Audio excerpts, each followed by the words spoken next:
Hello दोस्तों। तो आज का हमारा नया टॉपिक है मस्कुलोस्केलेटल डिसऑर्डर। तो मस्कुलोस्केलेटल डिसऑर्डर को समझने से पहले हम समझते हैं मस्कुलोस्केलेटल होता क्या है। मस्कुलोस्केलेटल टू वर्ड से मिलकर डिराइव किया गया है, muscle and skeletal.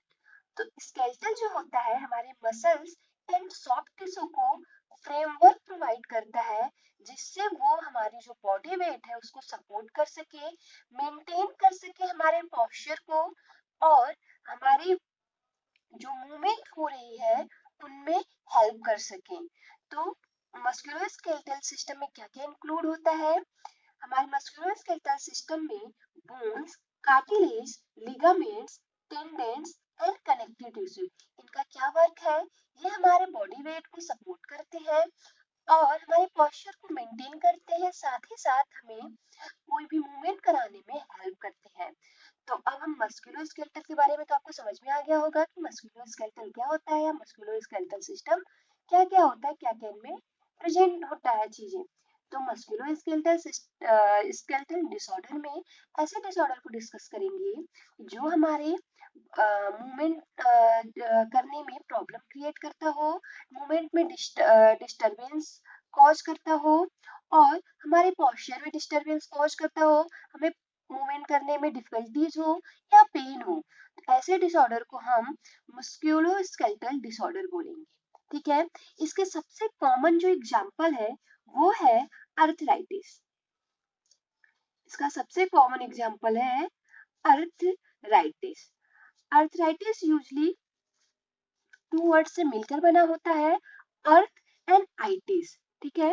Earth and itis, अर्थ का मतलब होता है जॉइंट और आइटिस का मतलब होता है इन्फ्लामेशन। ठीक है। इन्फ्लामेशन, तो हमारे जॉइंट्स में इन्फ्लामेशन होता है जिससे हमारी जो मूवमेंट होती है वो डिस्टर्ब होती है, मूवमेंट करने में पेन होते हैं, डिफिकल्टीज होती हैं। तो ये एक टाइप हो गया मस्कुलोस्केलेटल डिसऑर्डर का। तो अर्थराइटिस जो यूजली होता है क्या होता है, जॉइंट्स में पेन होना। ठीक है, जॉइंट्स में इन्फ्लामेशन होना। ठीक है, जिससे हमारी जो पोस्चर है या जो मूवमेंट है बॉडी की उसको करने में डिफिकल्टीज हो। ये यूजली थ्री टाइप्स में डिवाइड है। बहुत सारे इसके टाइप्स है बट यहाँ पे हम थ्री टाइप्स को डिस्कस कर रहे हैं। फर्स्ट है rheumatoid arthritis, R A. Second है osteo arthritis, O A. Third है गाउट। ठीक है। हम अपने इस वीडियो में रूमेटॉइड अर्थराइटिस को डिस्कस करेंगे। इसके बाद की वीडियो मैंने ऑस्टियो अर्थराइटिस पे बनानी है, वो भी आप लोग वहां से देख सकते हैं। तो हमारा जो नया टॉपिक है वो है rheumatoid arthritis. Rheumatoid arthritis. Rheumatoid arthritis three word से मिलके बना है। फर्स्ट है रीमेटॉयड, सेकेंड है अर्थ, थर्ड है आइटिस। तो रीमेटॉयड का मतलब होता है related to muscles and skeletal system. Related to muscle and skeletal system. ठीक है। एंड अर्थ, अर्थ का मतलब होता है जॉइंट्स, जॉइंट्स। एंड आइटिस का मतलब होता है इन्फ्लामेशन।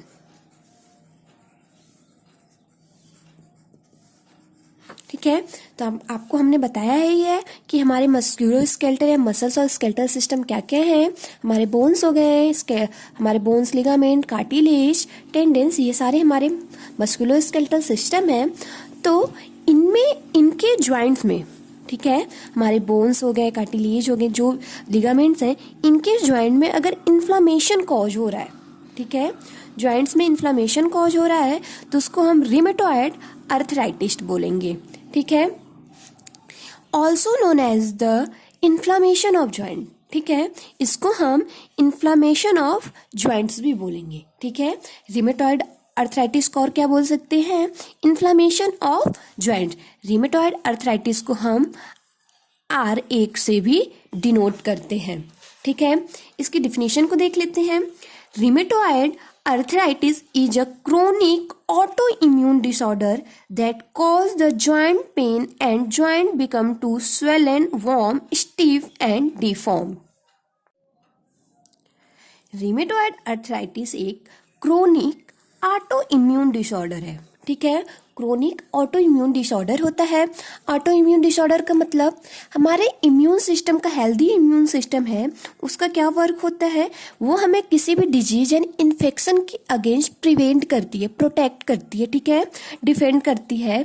तो ऑटो इम्यून डिसऑर्डर में क्या होता है, हमारा जो इम्यून सिस्टम है वो मिस्टेकली हमारे जो हेल्दी टिश्यूज हैं उस पर अटैक करती है और उसको डैमेज करना स्टार्ट करती है। ऐसी कंडीशन को हम ऑटो इम्यून डिसऑर्डर बोलते हैं। हमारी जो, फिर से बोलती हूँ कि हमारा जो इम्यून सिस्टम है वो क्या करता है, हमारे हेल्दी टिश्यूज पे अटैक करता है मिस्टेकली और उनको डैमेज करता है, डिजीज कॉज करता है। ऐसे डिजीज को हम ऑटो इम्यून डिसऑर्डर बोलेंगे। That cause the joint pain, क्या कॉज करता है, ये जॉइंट पेन कॉज करता है। And joint become to swollen, जिसकी वजह से हमारा जो जॉइंट है वहाँ पे स्वेलिंग हो जाती है, सूजन हो जाती है। वहाँ पर्टिकुलर जो जॉइंट्स है वहाँ का जो सरफेस है आप देखोगे ले वो गर्म जैसा फील होगा और स्टीफ अकड़ जाता है। ठीक है, अकड़ जाता है। एंड डिफॉर्म्ड, जो हमारे बोन है वो डिफॉर्म्ड हो जाती है, उसका स्ट्रक्चर जो शेप है वो चेंज हो जाता है। तो रिमेटॉइड अर्थराइटिस एक ऑटो इम्यून डिसऑर्डर है, क्रोनिक ऑटो इम्यून डिसऑर्डर है, जो कि क्या कॉज करता है, ज्वाइंट पेन कॉज करता है, जिससे हमारी ज्वाइंट में इन्फ्लेमेशन होती है, जिसकी वजह से पेन होता है और स्वेलिंग होती है और हमारे जो ज्वाइंट्स हैं वो स्टीफ हो जाते हैं और डिफॉर्म्ड हो जाते हैं, उनके शेप चेंज होते रहते हैं। ठीक है, नेक्स्ट है, in rheumatoid arthritis, the synovial membrane becomes thick and inflamed and cartilage are eroded. जो रिमोटॉइड अर्थराइटिस है उसमें साइनोवियल मेम्ब्रेन, आप फिगर में आप देख सकते हैं, साइनोवियल मेम्ब्रेन जो है वो बहुत ज़्यादा थिक हो जाता है, बहुत उसमें स्वेलिंग आ जाती है। एंड इन्फ्लेम्ड, वहाँ पे इन्फ्लेमेशन होता है। ठीक है, एंड कार्टिलेज आर इरोडेड, जो हमारे कार्टिलेज है, ठीक है, कार्टिलेज हमारे ज्वाइंट्स में, कार्टिलेज जो है कनेक्टिव टिश्यू होता है, जो कि फ्लेक्सिबल कनेक्टिव टिश्यू होता है, बॉडी मूवमेंट करने में हेल्प प्रोवाइड करता है। तो हमारा जो कार्टिलेज है वो इरोडेड हो जाता है। इरोडेड का मतलब घिस जाता है, इरोडेड का मतलब घिस जाता है हमारा जो कार्टिलेज है। तो रिमेटॉइड अर्थराइटिस में क्या होता है, हमारा साइनोवियल मेम्ब्रेन वो ठीक हो जाता है, इन्फ्लामेशन वहाँ पे कॉज होती है और वो स्वेल हो जाता है और हमारा जो कार्टिलेज है वो घिस जाता है, इरोडेड हो जाता है। द साइनोवियल मेम्ब्रेन में invade the joint space and whole joint become swollen and painful on movement. हमारा जो साइनोवियल मेम्ब्रेन है वो क्या करता है, वहाँ पे इन्फ्लामेशन कॉज होने की वजह से वो ठीक हो जाता है, स्वेलिंग हो जाती है वहाँ पे, तो जिसकी वजह से जो ज्वाइंट्स के बीच की स्पेस है उसको वो कवर कर लेता है, स्पेस को कम कर देता है, जिसकी वजह से पेनफुल ऑन मूवमेंट, हमें कोई भी मूवमेंट करने में पेन होता है। ठीक है, साइनोवियल मेम्ब्रेन जो स्पेस होती है ज्वाइंट को, जैसे आप ये है ज्वाइंट को मूवमेंट करने के लिए स्पेस की ज़रूरत है, तो हमारे जो बीच में साइनोवियल मेम्ब्रेन होता है वो स्वेल हो जाता है, जिसकी वजह से इनकी जो स्पेस है बीच की वो रिड्यूस हो जाती है, जिसकी वजह से हमें कोई भी मूवमेंट करने में पेन कॉज होता है। ठीक है, note the disease usually occur between 30 to 35 years. ठीक है, 30 to 35 ईयर्स के बीच में होती है और मोस्टली ये वुमेन को अफेक्ट करती है। ये अनप्रेडिक्टेबल क्लिनिकल कोर्स है और ये डिजीज कभी कभी बच्चों में भी देखने को मिलती है जिनकी एज 7 से 15 साल हो। ठीक है, तो आप लोगों को रिमेटॉइड अर्थराइटिस समझ में आ गया होगा। एक बार इस फिगर को देखिए और इसमें समझिए कि जो हमारा साइनोवियल मेम्ब्रेन है वो इन्फ्लेम्ड हो जाता है, इन्फ्लामेशन होने की वजह से वहाँ पे स्वेलिंग होती है, जिसकी वजह से वो थिक हो जाता है। तो जो ज्वाइंट्स के बीच में स्पेस है उसको वो कवर कर लेता है और ज्वाइंट के बीच की स्पेस जो है वो कम हो जाती है, जिसकी वजह से हमें कोई भी मूवमेंट करने में पेन होता है और मूवमेंट करने में डिफिकल्टीज होती है। ये कंडीशन हमारा रिमेटॉइड अर्थराइटिस हुआ। ठीक है, ये यूजली 3 टाइप्स के होते हैं। There are 3 important types of rheumatoid arthritis. First है seropositive RA denote for rheumatoid arthritis, seronegative RA and juvenile RA। Rheumatoid arthritis का जो फर्स्ट टाइप है सेरोपॉजिटिव रिमेटॉइड अर्थराइटिस, ये मोर कॉमन टाइप है rheumatoid arthritis का। 60 to 80% जो people हैं वो सेरोपॉजिटिव रिमेटॉइड अर्थराइटिस से अफेक्टेड होते हैं। ठीक है, इसमें क्या होता है, हमारा जो रिमेटॉइड फैक्टर है RF and anti CCP antibodies है वो हमारे जॉइंट्स पे अटैक करती है और वहाँ पे इन्फ्लामेशन कॉज करती है, जिसकी वजह से हमारी बॉडी मूवमेंट या हमारे मूवमेंट करने में डिफिकल्टीज होती है। एंड इसको हम क्या बोलते हैं, एंटी साइक्लिक सेट्रिकुलिनेट पेप्टाइड्स या एंटी सेट्रिकुलिनेट प्रोटीन एंटीबॉडीज। ठीक है, सेरोपॉजिटिव RA रिमेटॉइड अर्थराइटिस ये मोर प्रोग्रेसिव होता है और सीवियर होता है एज कम्पेयर टू सेरोनेगेटिव। ठीक है, तो जो ये क्या होता है, मोर सीवियर होता है और प्रोग्रेसिव होता है, more severe and progressive as compare to seronegative. ठीक है, और इसमें क्या होता है कि इसमें हमारे जो जॉइंट्स हैं वो बहुत ज़्यादा डैमेज होते हैं, डिफॉर्मिटीज़ होती है, रेमेटॉइड नोड्यूल्स का फॉर्मेशन होता है, हमें लंग्स इशू होती हैं, कुछ एक्स्ट्रा एंटीकुलर मैनिफेस्टेशन होता है। ठीक है, नेक्स्ट हमारा क्या है, सेरोनेगेटिव रेमेटॉइड अर्थराइटिस। ये लेस कॉमन होता है और ये बहुत ज़्यादा सीवियर कंडीशन भी नहीं होती, less common and less severe होता है एज कम्पेयर टू सेरोपॉजिटिव और अनप्रिडिक्टेबल होता है। इसकी जो डायग्नोसिस है इनके साइन एंड सिम्टम पे बेस्ड है और इनमें कुछ सिम्टम्स इंक्लूड है, ये मॉर्निंग स्टिफनेस कॉज करता है, जॉइंट स्टिफनेस कॉज करता है, स्वेलिंग पेन कॉज करता है। और नेक्स्ट हमारा टाइप है juvenile rheumatoid arthritis. Juvenile rheumatoid arthritis को हम जुवेनाइल आइडियोपैथिक अर्थराइटिस भी बोलते हैं। ये यूजली चिल्ड्रेन में देखने को मिलता है। जुवेनाइल अर्थराइटिस चिल्ड्रेन में कॉज होता है।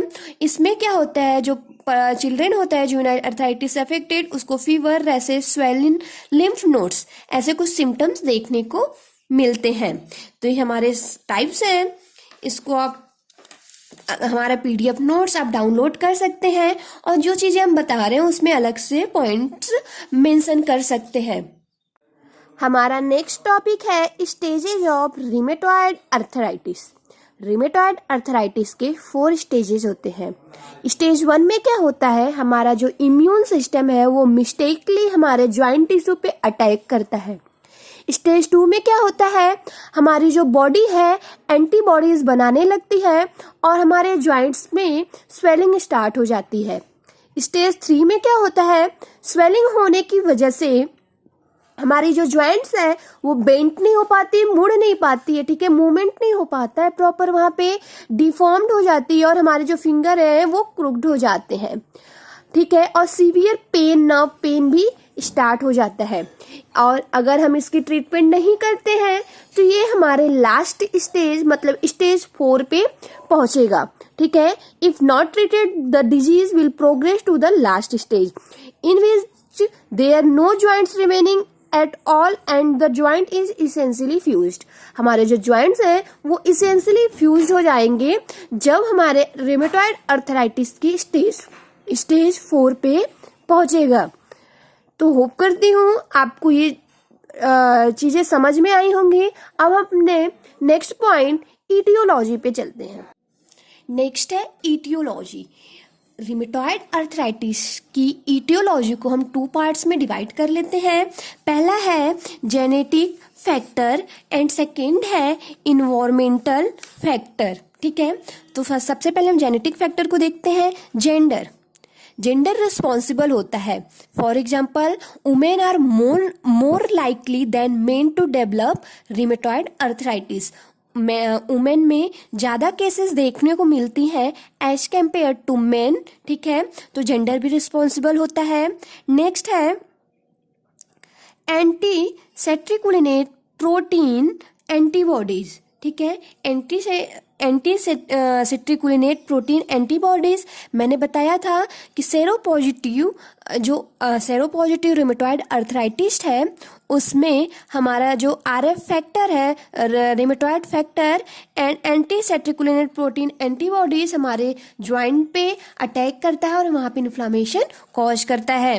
तो ये एंटी सेट्रिकुलिनेट प्रोटीन, नेक्स्ट है रूमेटॉइड फैक्टर, और लास्ट है human leukocyte antigen DRB1 HLA DRB4। ठीक है, कुछ जेनेटिक फैक्टर हैं जो कि रिस्पॉन्सिबल है रिमेटॉइड अर्थराइटिस कॉज करने में। नेक्स्ट हमारा है इन्वायरमेंटल फैक्टर। इन्वायरमेंटल फैक्टर में क्या है, एडवांस्ड एज भी रिस्पॉन्सिबल होता है रिमेटॉइड अर्थराइटिस का। मोस्टली ये जो देखने को मिलते हैं cases middle age 30 to 35 year में देखने को मिलते हैं रिमेटॉइड अर्थराइटिस के केस, या तो जुवेनाइल रिमेटॉइड अर्थराइटिस जो कि बच्चों में देखने को मिलते हैं, उनका एज है 7 to 15 ईयर्स, 7 से 15 साल जुवेनाइल रिमेटॉइड अर्थराइटिस में। ठीक है, नेक्स्ट है बैक्टीरिया वायरस, कुछ certain bacteria and virus responsible होते हैं, एंड स्मोकिंग, नेक्स्ट सिल्क का एक्सपोजर एंड कोमॉर्बिडिटीज का मतलब जब हमें एक से ज़्यादा डिजीज हो, दो से ज़्यादा डिजीज एक साथ हो, उस कंडीशन को हम कोमॉर्बिडिटीज बोलते हैं। Like diabetes mellitus type 1 type 2 disease हो गया, इन्फ्लामेटरी लंग डिजीज हो गया, या डिसलिपिडेमिया हो गया। तो हमें एक से ज़्यादा अगर डिजीज हो एक साथ हो रहे हैं उसको हम कोमॉर्बिडिटीज बोलेंगे। तो ये सब हमारे ईटियोलॉजिकल फैक्टर है जो कि रिस्पॉन्सिबल है रेमेटॉइड अर्थराइटिस के कॉज होने में। होप करती हूँ कि आपको ये चीज़ें समझ में आई होंगी। नेक्स्ट देखते हैं इसकी पैथोफिजियोलॉजी। ठीक है, कोई भी फॉरेन एंटीजन हमारी बॉडी में इंटर करता है, कहाँ इंटर होगा, हमारी बॉडी में इंटर होगा, वो CD4 T सेल्स पे जाके बाइंड होगा। CD4 T सेल्स हमारे इम्यून सिस्टम के फंक्शन करने में हेल्प करते हैं, तो वहाँ पे जाके बाइंड होगा और हमारे इम्यून सिस्टम को डिस्टर्ब करेगा, और वही मिस्टेकली जाके हमारे जो हेल्दी टिश्यूज हैं, हेल्दी ऑर्गन्स वहाँ पे जाके अटैक करता है और वहाँ पे डिजीज कॉज करता है। इसी कंडीशन को हम ऑटो इम्यून डिजीज या डिसऑर्डर बोलते हैं। तो यहाँ पे CD4 सेल पे जाके बाइंड होगा, वहाँ पे इन्फ्लामेशन स्टार्ट होगा, साइटोकाइनिन, जिससे हमारे इन्फ्लामेटरी जो मेडिएटर्स हैं वो एक्टिव हो जाएंगे। इन्फ्लामेटरी मेडिएटर कौन कौन से हैं, TNF alpha, INF gamma, IL-1। ठीक है, ये इन्फ्लामेटरी मेडिएटर्स हैं जो कि एक्टिव हो जाएंगे। तो फर्स्ट क्या है हमारा, क्या कंडीशन स्टार्ट होगा, बीटा सेल और T सेल का एक्टिवेशन होगा।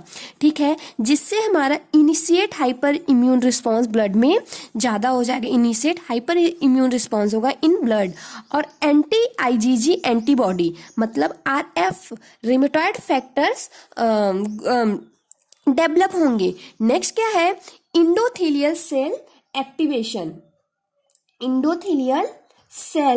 एक्टिवेशन, ये हमारा सेकंड है। जब इंडोथेलियल सेल का एक्टिवेशन होगा, ये क्या करता है, increase expression of inflammatory cytokinins. ये क्या करता है, हमारे साइटोकाइन्स के एक्सप्रेशन को इंक्रीज और ज़्यादा करता है, जिससे एडेहेशन मॉलिक्यूल्स डेवलप होता है और trigger leukocyte and adhesion and migration into the sub endothelial cells में होता है। ठीक है, तो फाइनली क्या होता है, इंडोथेलियल सेल का एक्टिवेशन होगा और ये रिलीज करेगा हमारी एडेहेशन मॉलिक्यूल को। ठीक है, एडेहेशन मॉलिक्यूल को रिलीज करेगा। थर्ड क्या है, माइक्रोफेज का एक्टिवेशन होगा और वो लाइसोसोमल एंजाइम को एक्टिव करेगा, लाइपोसोमल एंजाइम को प्रोड्यूस करेगा।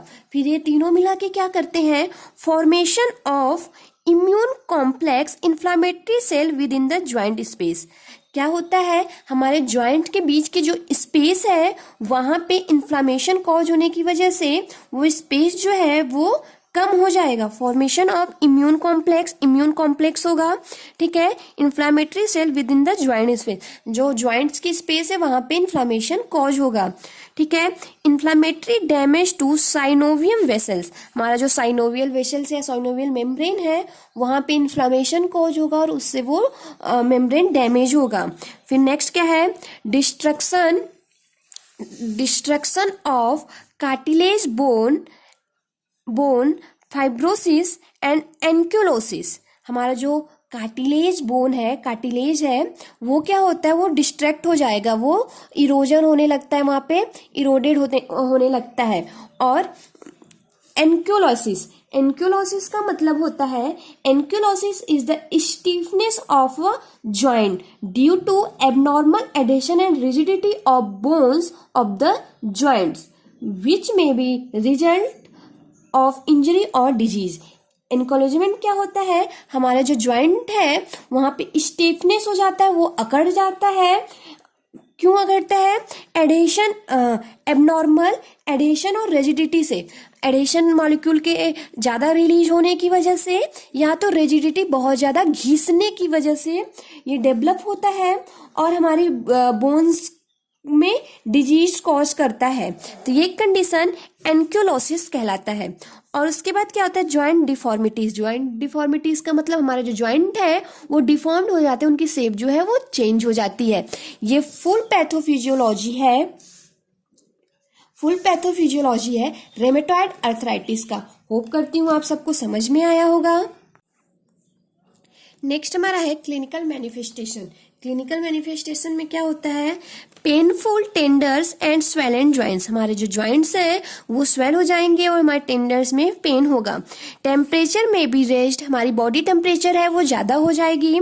मॉर्निंग स्टिफनेस इन ज्वाइंट, हमारे सुबह उठने पे हमारे जो ज्वाइंट्स की मूवमेंट है वो प्रॉपरली नहीं होगी, डिफिकल्टीज होगी, पेन होगी, हमारे जो ज्वाइंट्स हैं वो अकड़ जाएंगे, स्टिफ्ड हो जाएंगे, ठीक है। नेक्स्ट क्या है, फटीग, हमें पेन होगा। Fever and loss of appetite, बुखार रहेगा साथ में भूख नहीं लगेगा तो वेट लॉस, ठीक है। एनीमिया होगा, एनीमिया कंडीशन कॉज हो सकता है, loss of RBC in the blood.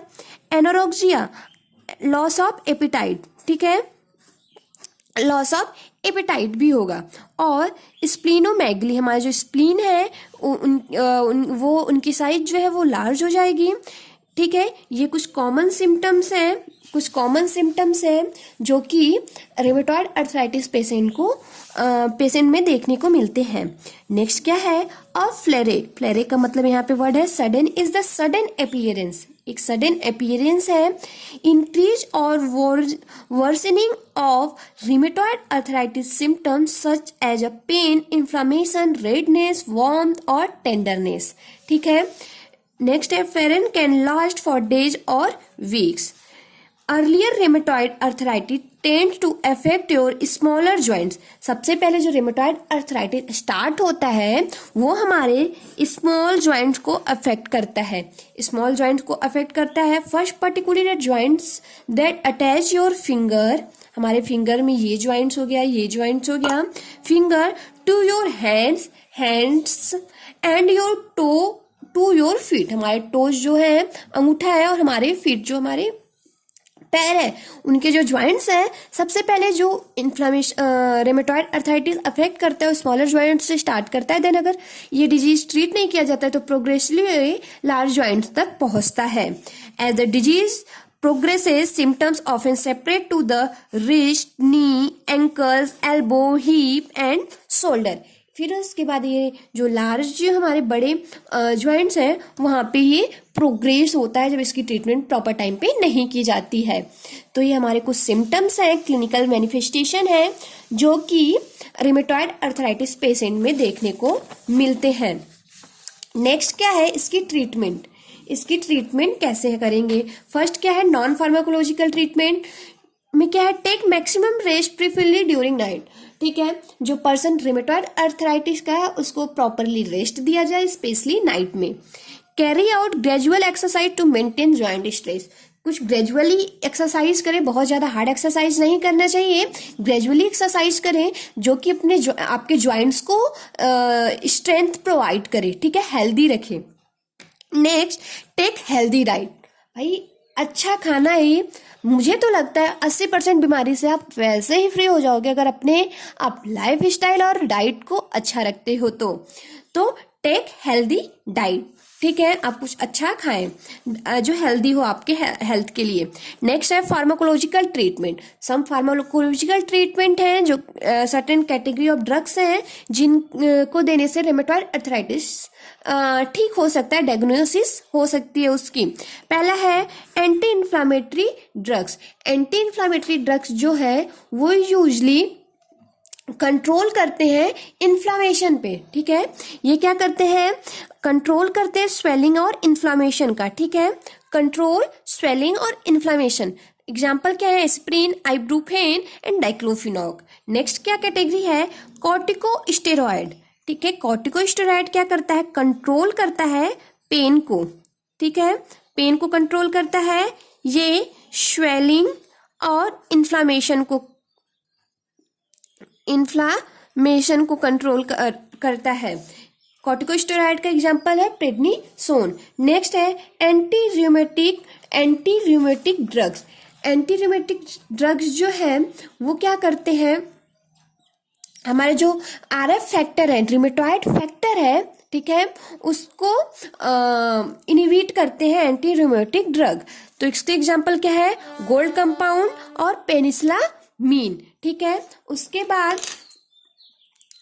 बाद थर्ड इसके लिए न्यू टेक्नोलॉजी आ चुकी है, सर्जरी, ठीक है, जॉइंट रिप्लेसमेंट थेरेपी, ठीक है। सर्जरी इसकी थर्ड कैटेगरी है। इससे भी आप रेमेटॉइड अर्थराइटिस को ट्रीट कर सकते हो। सर्जरी में हमारे ऑप्शंस रहते हैं हमारे जॉइंट को रिप्लेस करने के लिए। ये न्यू डेवलपमेंट थेरेपी है। तो कुछ सर्टेन ड्रग्स है, पहला नॉन फार्माकोलॉजिकल ट्रीटमेंट से हम ट्रीट कर सकते हैं, फार्माकोलॉजिकल ट्रीटमेंट से सर्टेन ड्रग्स के थ्रू उनको ट्रीट कर सकते हैं, और थर्ड है सर्जरी के थ्रू रेमेटॉइड अर्थराइटिस को ट्रीट कर सकते हैं। तो गाइज, अगर आपको कोई भी डाउट हो तो आप कमेंट सेक्शन में ज़रूर कमेंट करें और हमारे चैनल को सब्सक्राइब, शेयर एंड लाइक करें। फार्मा की दुनिया, आपकी छोटी सी एफर्ट हमें न्यू वीडियो बनाने के लिए मोटिवेट करती है। Thank you so much guys.